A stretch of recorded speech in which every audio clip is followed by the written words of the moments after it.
नमस्ते गाइस, जय हिंद। कैसे हो आप लोग सब। आज हम लोग बात करेंगे लिथियम के बारे में एंड लिथियम जो कि JNK में डिस्कवर हुआ है उसको हमें कैसे एक्सप्लोर करना चाहिए एंड उसमें क्या क्या कंसर्न्स हो सकते हैं। अभी रिसेंटली खबर आई थी कि जम्मू एंड कश्मीर के रियासी डिस्ट्रिक्ट में 5.9 मिलियन टन्स का रिजर्व हमें मिला है लिथियम का। लिथियम को हम वाइट गोल्ड भी बोलते हैं बिकॉज ये एक ऐसा मिनरल है जिसकी अगले 50-60 साल में बहुत ज़्यादा डिमांड होगी। आपके लैपटॉप की बैटरी हो, फ़ोन की बैटरी हो, उसके अलावा जो आपकी इलेक्ट्रिक व्हीकल्स चलती हैं उन सब की बैटरी हो, उसमें लिथियम का काफ़ी ज़्यादा रोल होता है। अब देखिए, इसके एक्सप्लोरेशन में एंड इसके एक्सट्रैक्शन में हमें किन किन चीज़ों का ध्यान रखना है। पहली चीज़, इसका जो एक्सट्रैक्शन प्रोसेस हो वो एनवायरनमेंट को नुकसान ना दे, उसमें इतने कार्बन एमिशंस ना हो। दूसरी बात, इसका एक्सट्रैक्शन जो है वो कमर्शियली वाइबल हो, इतना वाइबल हो कि हम जो हमारी डिपेंडेंस है towards bringing lithium from south America और फ्रॉम चाइना, हम उसको पूरी तरीके से ओवरकम कर सके। अगर हमने वो कर दिया तो we are going towards a revolution. हम लोग बिल्कुल रेवोल्यूशनाइज कर देंगे हमारे EV इंडस्ट्री को, हमारी ऑटो इंडस्ट्री को, एंड हो सकता है हमारी क्रूड ऑयल पे जो डिपेंडेंसी है वो बहुत ज़्यादा कम हो जाए। तीसरी चीज़ इसमें ये होगी कि US हो गया या जापान हो गया, बहुत सारे ऐसे देश हैं जहाँ पे लिथियम इंपोर्ट करते हैं वो लोग। एंड US जो है बिल्कुल पागल हो गया है ये देख के कि इंडिया में लिथियम मिल गया, क्योंकि वो परेशान थे कि हमें चाइना से इंपोर्ट करवाना पड़ता है। एंड US के जो ऑफिशियल्स हैं वो पहले ही इंडिया आ गए हैं सर्वे करने के लिए, ये देखने के लिए कि भाई लिथियम यहाँ पे कैसा है, क्या नहीं है। एंड वो सबसे पहले $1 बिलियन डील्स साइन करेंगे जिसमें वो लिथियम इंपोर्ट करवाएंगे इंडिया से। इसके अलावा हमें ये ध्यान रखना चाहिए कि जम्मू एंड कश्मीर में बहुत सालों से आप लोगों को पता है कि इकोनॉमिक डेवलपमेंट ज़्यादा नहीं हुआ है। Now this is a golden opportunity for Jammu and Kashmir development. अगर जम्मू एंड कश्मीर को हमें इकोनॉमिकली डेवलप करना है तो ये एक बहुत अच्छी अपॉर्चुनिटी है। मैं आपको बताऊं, अगर ये पूरा जो भी लिथियम का रिजर्व है ये हमने अगर अच्छी तरीके से एक्सट्रैक्ट कर लिया, अच्छी तरीके से हमने एक्सप्लॉइट कर दिया, नोबडी कैन स्टॉप अस। हम बहुत आराम से अगले 10 से 15 सालों में 25 से 30 ट्रिलियन डॉलर की इकोनॉमी हो जाएंगे। लिथियम इतना ज़्यादा इंपॉर्टेंट है। ये बिल्कुल ऐसा है लिथियम का मिलना जैसे आपको 70s में मिडिल ईस्ट में जैसे तेल मिल गया था ना, वैसे ही ये है। Lithium is very important. ये रिजर्व जो है एक आप कह सकते हो भगवान की कृपा हुआ है इंडिया के ऊपर। बस आई जस्ट होप कि ये कमर्शियली वाइबल हो एंड इसको अच्छी तरीके से एक्सट्रैक्ट किया जा सके। अब बात आती है कुछ ऐसे थ्रेट्स जो कि हमें आ सकते हैं लिथियम के एक्सट्रैक्शन में।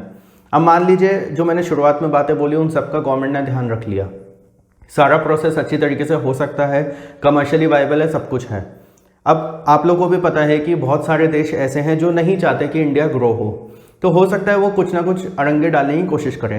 एंड अड़ंगे कैसे डाले जाते हैं? अड़ंगे केवल एक तरीके से डाले जा सकते हैं कि या तो एक जो इकोसिस्टम है हमारे देश में, जिसको कुछ लोग लेफ्टिस्ट इकोसिस्टम भी बोलते हैं, वो लोग प्रोटेस्ट करने आ जाएंगे किसी भी नाम पे, एनवायरमेंटल के नाम पे या JNK के नाम पे, किसी भी नाम पे प्रोटेस्ट करने आ जाएंगे एंड वो ये कहेंगे कि नहीं इसका एक्सट्रैक्शन नहीं होना चाहिए, ये है वो है एंड ऑल दैट।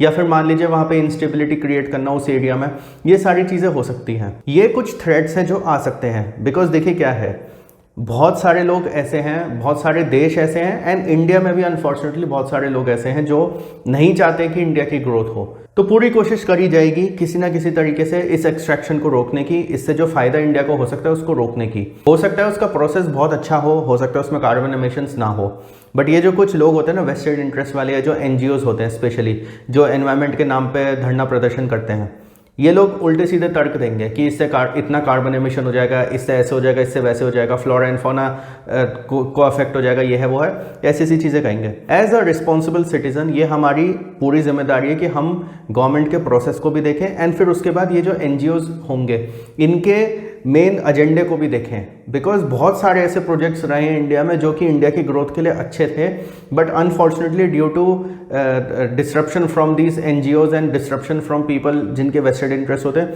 उस वजह से वो प्रोजेक्ट्स या तो लेट हुए या फिर कैंसिल हो गए। तो हमें इस चीज़ का ध्यान रखना होगा। पूरी कोशिश होगी बहुत सारे NGOs की तरफ से, बहुत सारे वेस्टेड ग्रुप्स की तरफ से, बहुत सारे फॉरेन पावर्स की तरफ से कि ये लिथियम अच्छी तरीके से एक्सट्रैक्ट ना हो।